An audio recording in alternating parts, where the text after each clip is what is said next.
Olá, eu sou a Bárbara. E eu sou a Catarina. E isto é apenas um possível ponto de vista. O nosso podcast onde falamos de forma simples e descomplicada sobre o comportamento humano.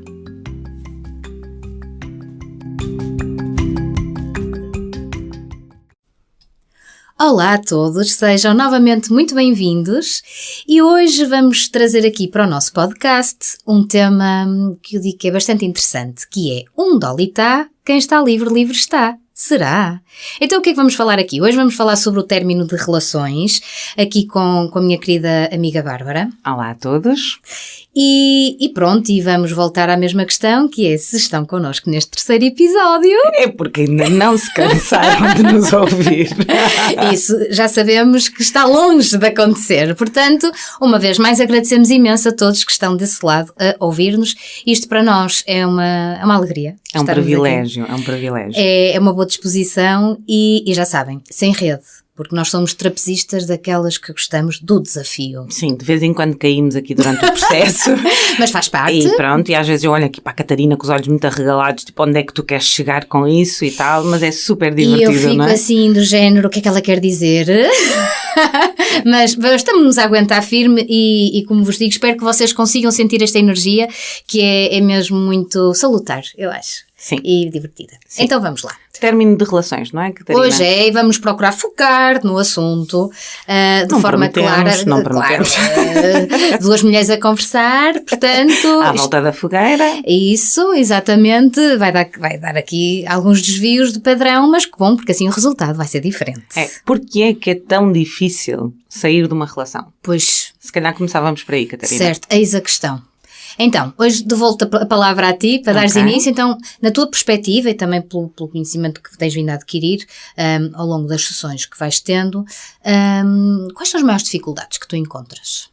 Olha, eu diria que na base de uma dificuldade em largar uma coisa que já me faz mal, mais mal do que bem, está uma carência, não é? Uma carência emocional muito grande. Certo. É quando alguém que está cheio de sede e continua a aproveitar gotinhas que nunca matam a sede.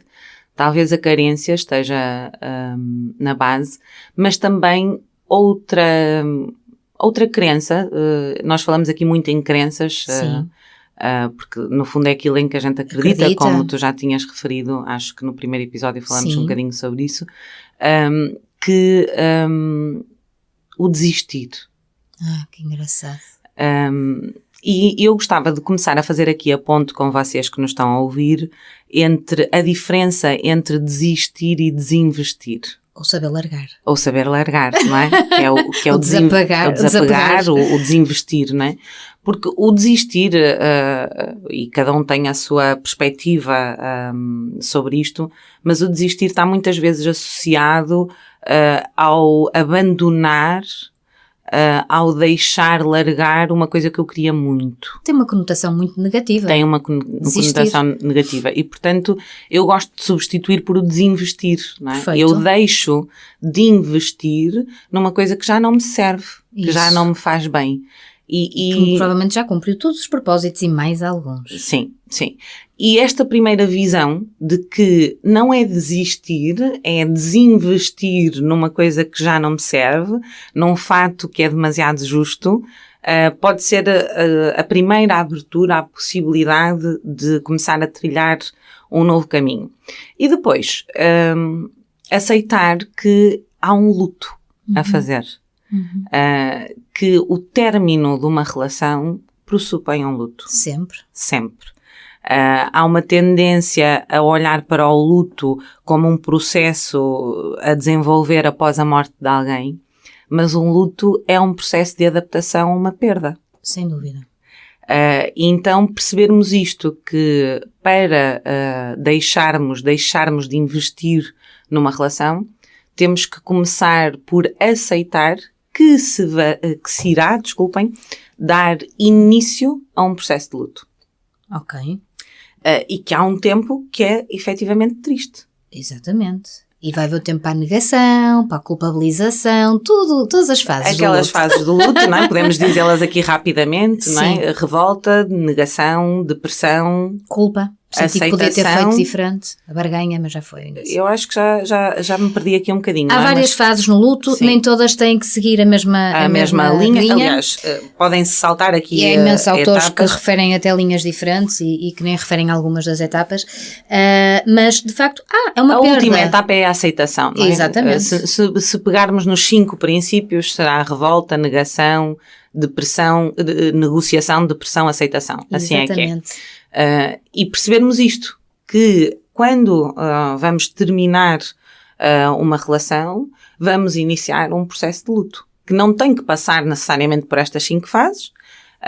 Não tem que ser eterno também. Não tem que ser eterno. Cada um tem os seus tempos. Exatamente, e que uns podemos superar muito mais rapidamente do que outros. E nem outros... quer dizer com isto que a dor tenha sido maior ou menor, isto é tudo aqui uma visão muito distorcida das realidades, e há muito isso. Sim, e às vezes pode acontecer que quando, mas nós aqui estamos a falar da dificuldade em sair de uma relação, não é? Sim.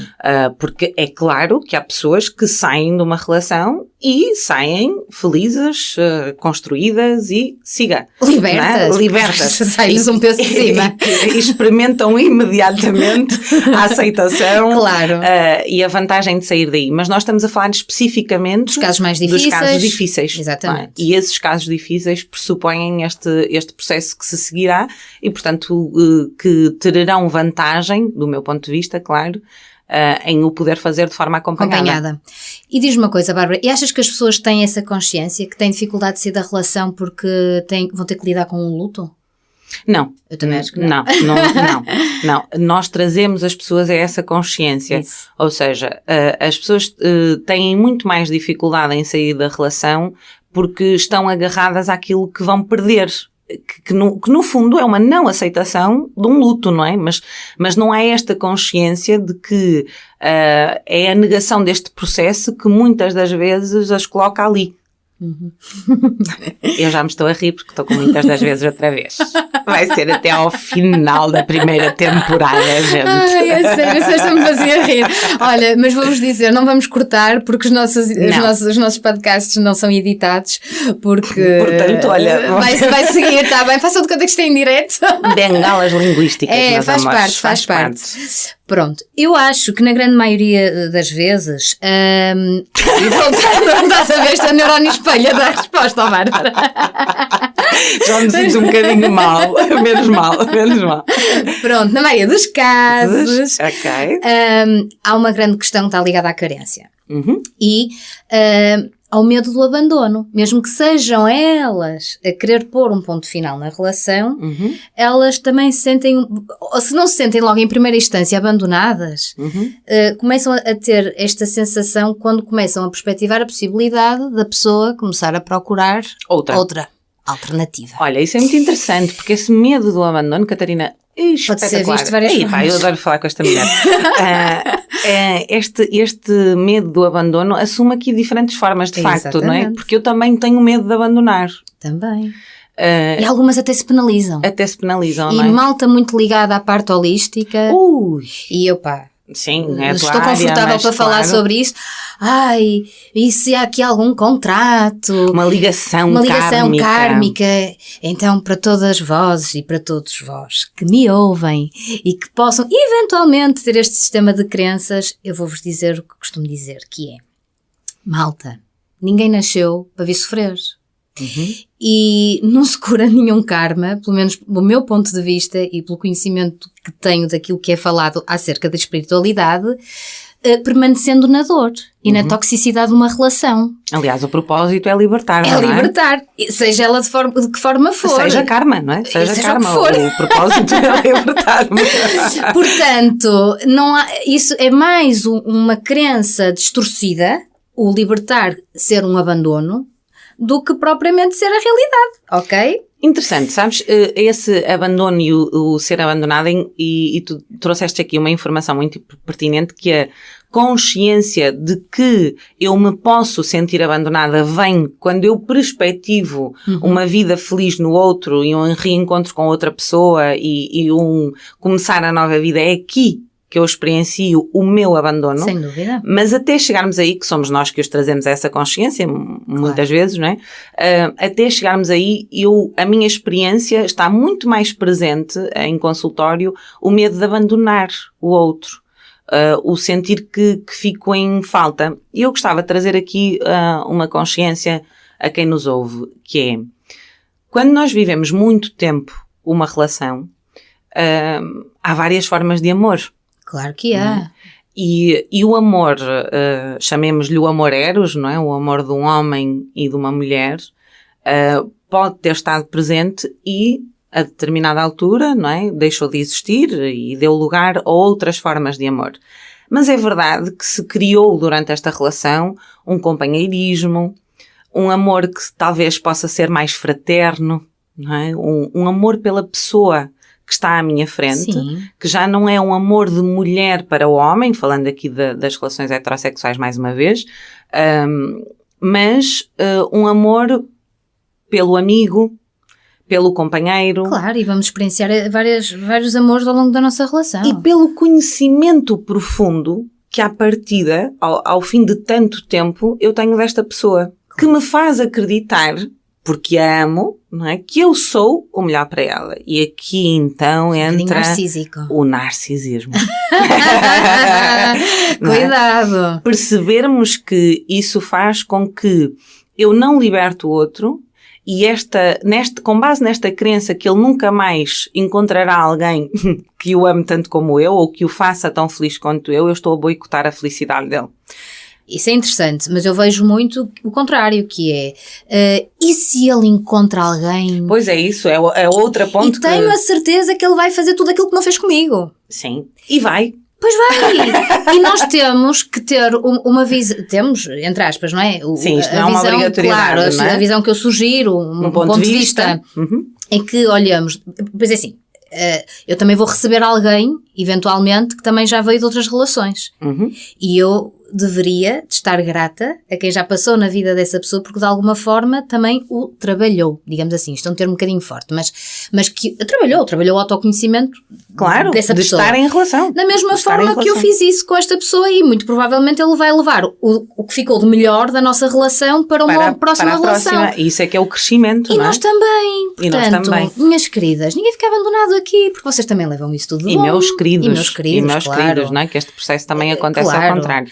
Somos mulheres, somos tendenciosas, mas claro, muito, desculpem-nos lá, mas olha, todos os homens a gente vai trazer um homem, vamos, nem que sejam os nossos para aqui, coitados. Quando eles ouvirem isto até se vão arrepiar, mas pronto.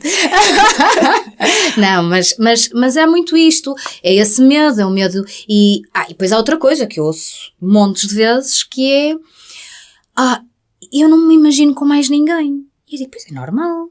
Tu ainda estás assim numa relação. Ainda estás na relação. Exatamente. Ainda estás na relação. Isso faz parte. E quando eu digo, mas eu estou certa que vais encontrar alguém. Eu não sei se isso vai ser possível. Como se aquilo fosse a tábua de salvação. E aí entra a carência, que foi o primeiro aspecto que tu trouxeste aqui. E essa carência e essa necessidade também muito social de termos alguém ao nosso lado, é o que também faz que as pessoas se mantenham em situações que já deram o que tinham a dar. E também há outras questões, que se me permites, que também há muito disto, que é volta e sai, entra e sai na relação. E andam nisto, anos. 3 anos, 4 anos, em que a relação é tudo menos estável. Agora começamos, agora libertamos. Agora começamos e agora libertamos. Eu também acho... É a relação tóxica, não é? É bastante tóxica, ou diria, tóxica, pronto, diria mais que é disfuncional, não é? Tóxica... Aqui o tóxico é veneno, não é?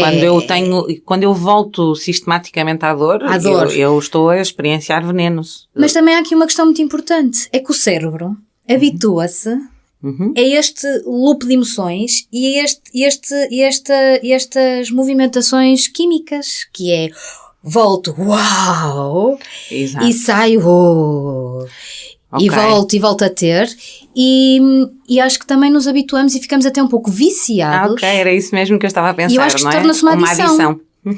E o que acontece é que quando sai, vão experienciar abstinência, síndrome da abstinência. E nada como vamos lá outra vez. Sim. E ficam viciados aí nisto. também tem a dinâmica de...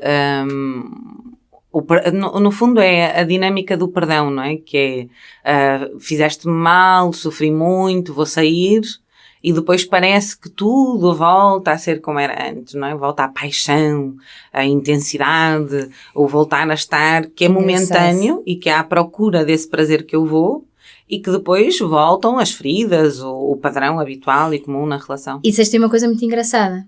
É precisamente porque a pessoa diz, fizeste-me mal, transfere tudo para o outro, sim. que ainda não está na consciência de o que é que eu vou buscar aqui, o que é que eu quero aqui. Isto serve, não me serve? Boa.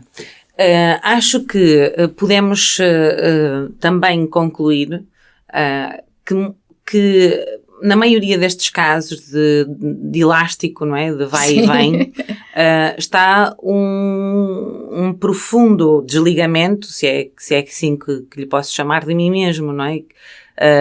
Eu vou trabalhar em consulta, por exemplo, este padrão relacional, quando na realidade eu devia parar para trabalhar-me a mim. Que sem dúvida. À minha carência, de onde é que isto vem, às minhas relações primárias, à relação com a minha mãe, com o meu pai, explicar um bocadinho. A minha infância. Qual será a origem desta minha necessidade? Porque há uma origem. Certo. E a origem não está na relação. Porque isso a carência... Sintoma. Exatamente, a relação é um sintoma. A carência vem de trás. Claro. Aquilo que me faz permanecer à procura de qualquer coisa é, na realidade, a pedir ao outro que supra esta minha necessidade. E aqui, meus amores, eu acho que pode ser importante trazer esta consciência muito dolorosa, e eu já falei disto algumas vezes, que a única pessoa que pode suprir a tua carência és tu. Não há hipótese. És tu. E é importante fazer este exercício. Se eu estou carente, o que é que eu não me estou a dar a mim? Exatamente, não é? Não é? E o exercício pode ser mesmo assim, como tu estás a dizer, não é? O que eu peço, quando eu não consigo perceber o que é que me falta para me dar a mim própria, para me doar, eu posso perguntar o que é que eu tenho exigido ou o que é que eu tenho pedido ao outro. E se calhar até está aí a raiz da questão, não é? E o porquê da relação estar em ioiô, efeito ioiô, ora vai, ora volta.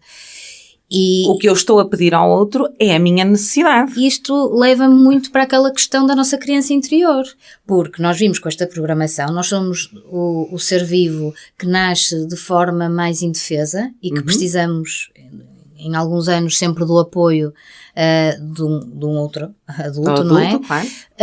E é aquela coisa, é o chorar, é o chamar a atenção para que as minhas necessidades sejam atendidas. E acabamos por replicar este mesmo esquema nas nossas dinâmicas relacionais. Só que é preciso perceber que estamos adultos, gente. É isso. Eu uso que mesmo essa crescemos, expressão. Quando cresces, quando te tornas autónomo e adulto, já não é o outro que tem que vir suprir as tuas necessidades, és tu mesmo. E este convite pode ser interessante, não é? Até ainda estamos longe de vos deixarmos um exercício para esta semana, mas o exercício até pode ser um bocadinho este. O que é que eu exijo ao outro? O que é que eu peço que o outro me dê?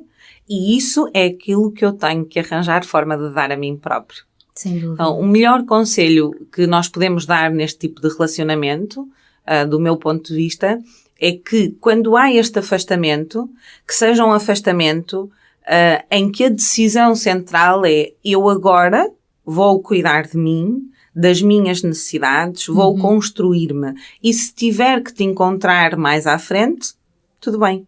Pois. Claro que... É muito fácil falar. Sim, e aquilo que vai acontecer, ou que na maioria dos casos acontece, é que quando se dá este processo de cura interior verdadeiro, não é? Autêntico, em que eu supro as minhas necessidades, em que eu me sinto responsável por mim e já não exijo ao outro esse cuidado, aquela pessoa a quem eu voltava sempre já não me faz sentido.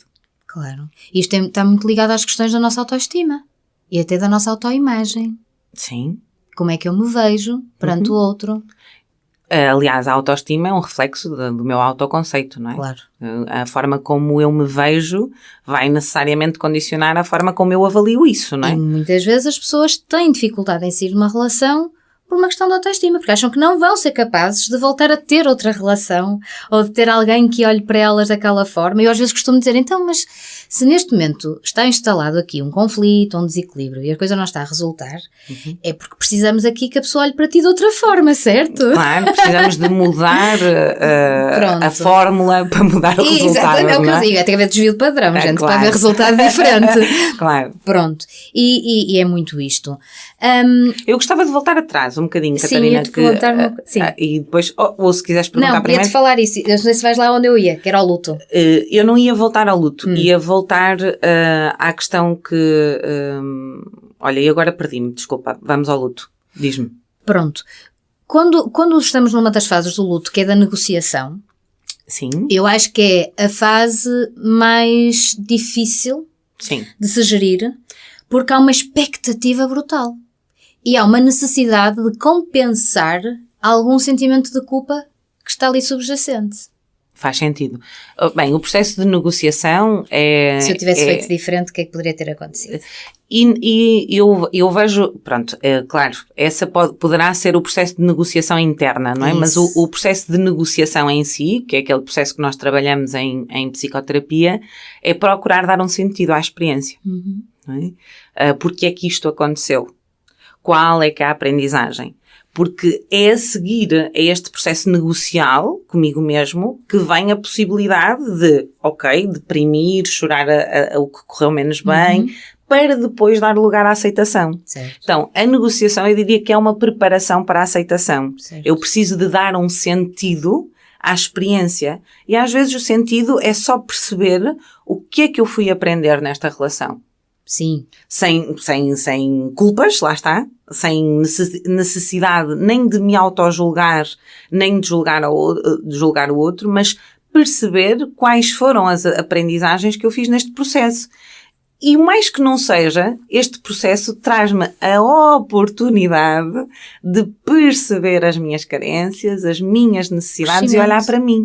Dores de crescimento. E falando do ponto de vista espiritual, nada erra o endereço. Portanto, tudo aquilo que vivenciamos, de algum modo, vem contribuir para o nosso crescimento espiritual. É isso, é isso. Quem não tiver este sistema de crenças ligado à espiritualidade, pode ser para o seu outro qualquer, outro crescimento, não é? Crescimento pessoal. Mas pessoa... usando essas metáforas, usando um bocadinho a metáfora... Isto ajuda muito, alivia muito. O fardo. Aliás, a terapia através da história... Não é? Dos contos é muito profunda, porque ajuda a dar um sentido simbólico àquilo que eu estou a experienciar. Mas pegando nessa questão de dar um sentido, de negociar, de perceber o que é que eu ganhei com isto e pegando naquilo que tu estavas a dizer da oportunidade, eu para experienciar o perdão, alguém tem que me magoar. Certo. Por exemplo, não é? Aqui na base da experiência e do conhecimento. Sim, e o perdão é um processo interno. É para mim, não é para o outro. Exatamente. É para mim, e nem é esquecer a questão. De todo. É simplesmente aceitar que foi real, aconteceu está e libertar. Aqui, e libertar e até muitas vezes perceber que as atitudes do outro ficam com o outro. Sim, a liberdade está em mim, o perdão é sempre para mim, exatamente. Não é? Eu quando perdoo, liberto-me. É isto, não é? É permitir-me ter paz. Mas o que eu queria aqui dizer era naquela dinâmica da negociação, sim, que é sim. O que é que eu estou a aprender com esta relação, com esta situação, com esta dificuldade, o que é que eu estou a aprender e perceber isto. Que para que eu possa aprender determinadas coisas, eu tenho que passar necessariamente por determinadas experiências. Claro. E é aqui que se abre a negociação, em que eu olho e dou um sentido positivo, no fundo, àquilo que eu experienciei. Mais que não seja positivo neste sentido de crescimento, de olhar para mim, de valorizar-me, de construir a minha autoestima, de reformular o meu autoconceito, a forma como eu me vejo, de me empoderar. E tudo isto nasce a partir daquela oportunidade, a partir daquele conflito. É olhar sempre para as questões como sendo oportunidades E não ameaças. Sem dúvida. E aí vem o colher-me. Acolher-me, não é colher-me. Desculpa, não vou colher aqui maçãs, é lá nenhum. Acolho-me. Aqui acolho-me. Acolho-me na minha dor. Dou-me colo. Olha, agora vai ser uma risota aqui com o colher maçãs. Dou-me colo e estou disponível. Opa, desculpa. Muito bom, muito bom. E estou disponível para aceitar-me, não é? E para a aceitação. Pronto, agora tenho aqui a Catarina em modo lágrimas nos olhos. Desculpem lá. Muito bom, muito bom. Vamos tornar isto muito sério agora. Não dá, porque nós somos tudo. menos, somos pessoas sérias, atenção. Mas somos muito alegres, felizmente. E trazer este lado divertido à dor. Não é? Este lado divertido à dor. E não só, e acho que nesta questão dos términos das relações, que são dolorosíssimas e claro, e nós temos consciência disso, e quem é que nunca passou por isso, não é? Uhum. Quem nunca, que atira a primeira pedra, sejam elas de que ordem for, estamos aqui a falar no conceito amoroso, mas claro, relações de amizade, olha, há pessoas que lhes custa imenso sair de um emprego para passar para outro, isto também é um término de uma relação. Ok. E claro, são momentos pesados, e que nós sempre que temos uma situação destas acolhemos com todo o respeito e carinho que merece a situação, mas acho que acima de tudo temos que perceber que a vida é feita de ciclos e que faz parte.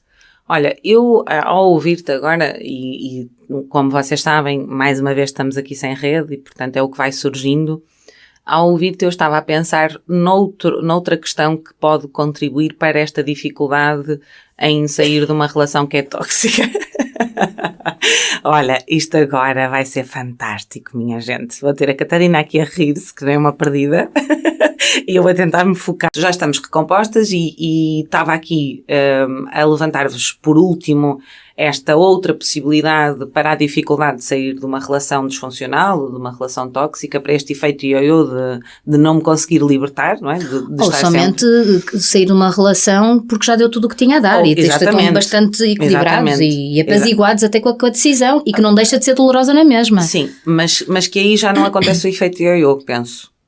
O efeito ioiô não, mas como estamos a falar também de término de relações. Sim, de luto, sim. E mesmo que a relação já tenha esgotado tudo e que as pessoas estejam em consenso sobre esse término, não quer com isto querer dizer que não vai haver um luto. Vai ser difícil, o luto pelo sonho, pelo projeto em comum. E não só, e porque há uma série de habituações, nos rituais, nas dinâmicas do dia-a-dia, que eu acho que também rotinas, é uma das rotinas, era isso, estava a falhar o termo, que eu acho que também é uma das questões que muitas vezes nos leva a querer voltar lá outra vez. E temos que ser muito honestos que para algumas pessoas este processo é muito mais difícil quando, por exemplo, entra a dependência económica. Sem dúvida. E aqui... torna-se uma necessidade. E com toda a compaixão do mundo, não é? Claro. Por estas pessoas que se veem impedidas de sair destes relacionamentos porque não têm como subsistir. Acontece, infelizmente. Sim. Mas voltando aqui a estas relações que estávamos aí, não é? Neste efeito ioiô de ser mau, de já não trazer nada e a pessoa volta. Continua, e vai e volta. E tínhamos identificado aqui 2 fatores centrais, a carência e a necessidade de encarar um processo de luto, mas também há aqui a aprendizagem.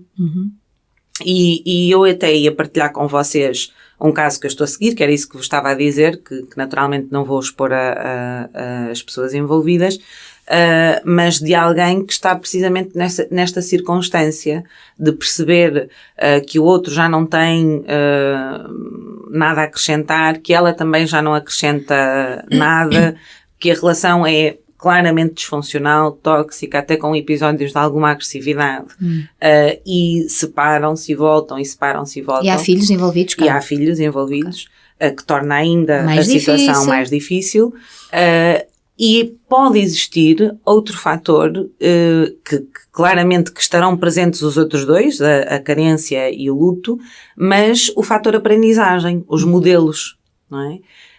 E quando vou a esta situação específica, a minha consulente tem precisamente esta questão, ou seja, vem de uma família em que os pais tinham este tipo de relação, uma relação abusiva, uma relação de alguma violência, em que havia consumo de álcool e, portanto, havia episódios de grande agressividade e às vezes há uma tendência a repetirmos estes modelos.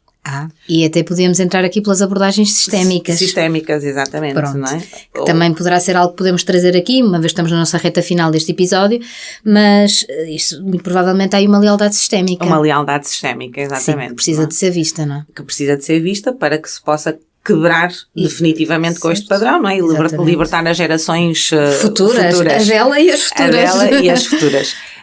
E este fator, eu acrescentaria isto a todos vocês, esta consciência, que às vezes nós estamos a repetir histórias, a repetir padrões, para trazer à luz coisas... Precisa de ser visto. O que precisa de ser visto e trabalhado, não é? Que não foi trabalhado nas gerações passadas e que está a ser convidado a trabalhar por ti. E não foi, e porque cada um fez o melhor que sabia, o melhor que podia. Sem culpas. Sem culpa, sem julgamento, acolhendo que todos os intervenientes fazem o melhor que podem. E sentindo aqui uma responsabilidade e ao mesmo tempo um empoderamento. Eu acho que é muito empoderamento. Um empoderamento, eu posso fazer diferente. Sim. E se eu fizer diferente, eu liberto toda a minha linhagem e honro toda a minha ancestralidade. Sem dúvida. Ok. Bem, estamos mesmo a terminar. Catarina, por favor, hoje convido-te a ti a introduzir aqui uma sugestão de exercício para pessoas que possam estar eventualmente nesta situação de não conseguir sair de um relacionamento mesmo tendo consciência que já não acrescenta nada. O que é que nós podemos sugerir a estas pessoas? Acho que podemos fazer aqui várias sugestões. Vamos começar pelo acompanhamento. É sempre interessante, um acompanhamento terapêutico. Pode ser na psicoterapia, pode ser até, como falamos agora, uma abordagem sistémica, uma terapia também cognitiva ou comportamental, pronto. Perceber a ancoragem da situação, ok? Ou perceber o que é que leva a pessoa a manifestar este padrão de comportamento. Mas até lá? Até lá. E porque eu sou muito apologista de dar recursos para que a pessoa possa ser autossuficiente e trabalhar o seu processo de autocura, não é? Sim, somos, tens toda a razão. Acho que é importante a pessoa começar a olhar para ela e perceber não só o lado sombra, mas sobretudo o lado luz que ela tem. Dela ser totalmente capaz, olhar para trás e perceber já tudo aquilo que ela conseguiu, momentos também que foram decisivos na vida dela, como ela conseguiu superar-se, e até sugerir, se a pessoa se identificar com esta abordagem, fazer mentalização de afirmações. Eu sou muito a favor disso, porque acho que de alguma forma ajuda-nos a levar para um outro comportamento. O pensamento cria e, portanto, pensar, claro que isto numa abordagem muito simplista às vezes pode ser mal interpretado, não é? Mas este otimismo, este pensar positivo, este invocar coisas boas, está efetivamente a produzir já um resultado na nossa realidade, no nosso corpo, nas nossas emoções. Porque o cérebro responde à informação que tu colocas. Sem e como dúvida. Ele não tem julgamento se é certo ou errado, vamos aproveitar e mais do que isso, vamos jogar a favor. Ou se é mentira. Exatamente. Eu costumo dar um exemplo que acho que pode ajudar aqui, que se eu estiver em casa e se ouvir um barulho de uma janela ou de uma porta a abrir, eu ao imaginar a possibilidade de estar lá um ladrão, o meu corpo prepara-se todo para isso. Vai-se preparar para isso e vai haver uma resposta automática de medo, não é? Que é a emoção, uma resposta psicofisiológica, não é? E, portanto, vai haver toda uma resposta de medo. E a ameaça não é real, sou eu que estou a construir. E o meu cérebro não distingue. Exatamente. Não distingue se aquilo é real ou se aquilo é imaginado. Por isso é que os exercícios de visualização, as afirmações são tão poderosas. São tão poderosas, porque o cérebro não distingue se eu acredito naquilo, não é? Ou se aquilo é verdade, se aquilo está a acontecer ou não. Ele vai responder ao processo de pensamento. Por isso, fazer essas afirmações, eu sou capaz, eu sou merecedora, eu sou grata por todas as bênçãos que eu tenho na vida. Não sei, ajuda-me, Bárbara, mais afirmações assim de empoderamento pessoal. Eu acho que tu disseste as centrais nesta fase inicial. Pronto. Eu sou capaz. Eu acho que sim. Eu sou capaz, eu tenho recursos, eu já fiz aprendizagens, eu faço as minhas escolhas, Eu sou responsável pelas minhas escolhas. E eu escolho fazer diferente, eu escolho. Este é o empoderamento, quando eu percebo que sou eu que estou a comandar. E deixem-me só deixar aqui uma nota que eu acho que é mesmo muito importante. Não há escolhas perfeitas. Pois não, são escolhas. São escolhas só. E são feitas sempre de acordo com a informação, os recursos, a capacitação que eu tenho no momento. Portanto, vamos deixar um bocadinho este perfeccionismo, esta exigência, esta autocrítica e simplesmente go with the flow. Olha, sim. Eu escolho o que eu acho ou o que eu considero que é melhor para mim neste momento. Amanhã pode ser outra escolha. Mas podemos sempre reajustar o nosso comportamento. Bem. Olha, Catarina, acho que chegamos aqui a uma conclusão muito interessante. Sim. Espero que para vocês também tenha sido útil, que possam recolher daqui algum empoderamento para as vossas vidas. Sem dúvida. E continua a ser um gosto enorme fazer estes podcasts contigo. Divertido, leve, genuíno, como nós somos. Sim. Gostava que vocês desse lado percebessem que esta nossa leveza não significa falta de seriedade, que esta nossa alegria não significa desrespeito pela vossa dor, mas acima de tudo começarmos também a normalizar este processo de dor e de dificuldade e de conflito que existe em todos nós, e enquanto nós não olharmos para eles com naturalidade, vamos continuar a negar a possibilidade de procurar ajuda e de uma cura, e perceber que há sempre o outro lado para além do arco-íris. E, portanto, estamos aqui para vos acolher, nós ou todo outros profissionais de saúde e do comportamento humano que vocês possam escolher para os vossos processos. O importante é que escolham fazer diferente. Sem dúvida. E daqui despedimos-nos. Até ao nosso próximo podcast. Relembro que nos podem seguir nas nossas páginas, no Facebook em Isto é Apenas um Possível Ponto de Vista, no Instagram Possível Ponto de Vista, ou é apenas só possível ponto de vista. E também podem enviar mais uma vez as vossas dúvidas, perguntas ou sugestões para possivelpontodevista@gmail.com. Até breve. Até breve. Gratas.